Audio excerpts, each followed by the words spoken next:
شہید کی موت عظیم ہے، شہید کی موت عظیم ہے۔ لو بھائی کیسے عظیم ہے؟ اب میں قرآن کی آیات اور رسول اللہ صلی اللہ علیہ وسلم کے فرامین پڑھ کے آپ کو انشاءاللہ اس موضوع کو سمجھاؤں گا۔ دیکھیے اللہ کے نبی صلی اللہ علیہ وسلم نے فرمایا جب جنتی جنت میں چلے جائیں گے اللہ تعالی جنتیوں پر بے بہا اپنی نعمتیں فرمائیں گے، جنتیوں کو ہر قسم کا سکون اور نعمتیں میسر ہوں گی، دودھ کی نہریں ہوں گی، شہد کی نہریں ہوں گی، سونے اور چاندی کے گھر ہوں گے، اتنے عظیم الشان محل ہوں گے۔ اللہ کے نبی نے فرمایا اللہ پاک جنتیوں سے پوچھیں گے او جنتیوں کیا تم ان نعمتوں پر خوش ہو؟ سارے جنتی کہیں گے یا اللہ بالکل خوش ہیں، رضیت باللہ ربا وبالاسلام دینا وبمحمد نبیا، اللہ تیرے رب ہونے پہ راضی ہیں، ربا اسلام کے دین ہونے پہ راضی ہیں، ربا محمد کے نبی ہونے پہ راضی ہیں۔ اللہ اکبر، جنتی کہیں گے یا اللہ ہم خوش ہیں۔ اللہ اکبر، اللہ پاک پوچھیں گے کوئی اور نعمت کوئی اور چیز چاہیے؟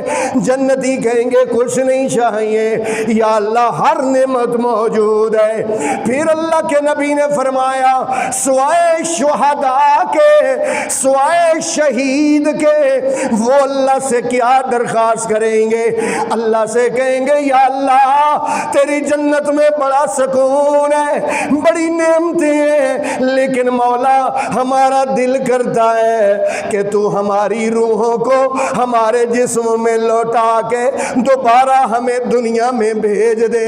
یا الہ العالمین، ہم چاہتے ہیں کہ ہم دنیا میں جائیں اور پھر جہاد کر کے تیری راہ میں دوبارہ شہادت کا مرتبہ پا لیں۔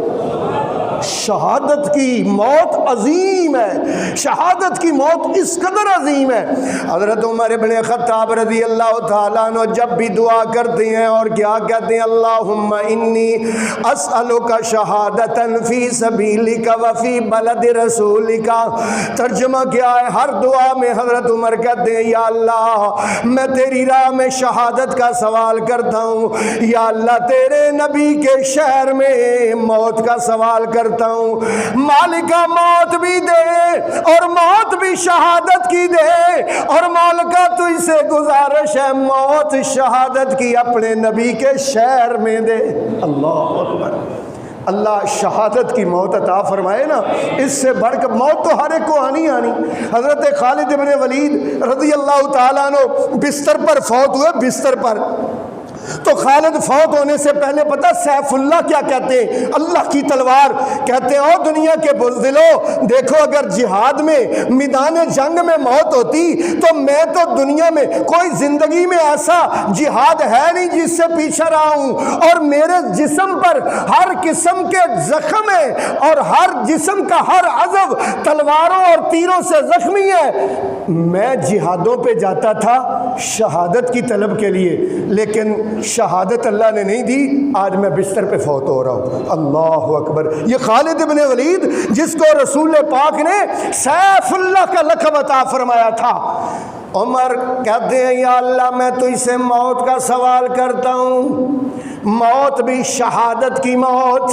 اللہ تیرے نبی کے شہر کی موت۔ ارد گرد بیٹھے ہوئے کئی بار صحابہ نے پوچھا یا امیر المومنین موت بھی شہادت کی مانگتے ہیں، اب تو 22 لاکھ مربع میل دور اسلامی حکومت کی سرحدیں ہیں، سرحدیں تو بڑی دور ہیں، اگر جہاد پہ جائیں گے تو وہاں شہادت پائیں گے، آپ کیسے مدینہ الرسول میں شہادت کی دعا کرتے ہیں؟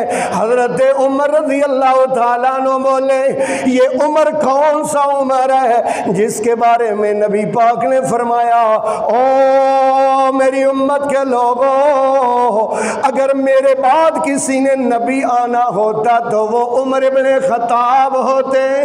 آؤ میری امت کے لوگوں، اللہ پاک نے عمر کے دل میں دین ایسا بٹھایا ہے، عمر زمین پر بولتا ہے، اللہ عرشوں سے قرآن بنا کے نازل کر دیتا ہے۔ عمر بولے تو قرآن بن جاتا ہے، عمر تولے تو میزان بن جاتا ہے۔ یہ وہ عمر ہے، حضرت عمر رضی اللہ تعالیٰ عنہ اللہ سے شہادت کی دعا کرتے ہیں، اور اللہ نے دعا قبول کی، دعا قبول کی۔ حضرت عمر کو شہادت بھی ملی، رسول پاک کے شہر میں ملی، رسول پاک کی مسجد میں ملی، رسول پاک کے مصلی پہ ملی۔ خنجر جب لگے نا حضرت عمر کو تو عمر کہتے ہیں مجھے یہ بتاؤ کہ مجھے مارنے والا کون ہے؟ انہوں نے کہا اس کا نام ابو فیروز لولو مجوسی ہے، یہ ایک مجوسی ہے۔ آسمان کی طرف دیکھ کر کہتے ہیں ربا تیرے وعدے سچے۔ کیا کہتے ہیں؟ ربا تیرے وعدے، اللہ تیرے وعدے سچے۔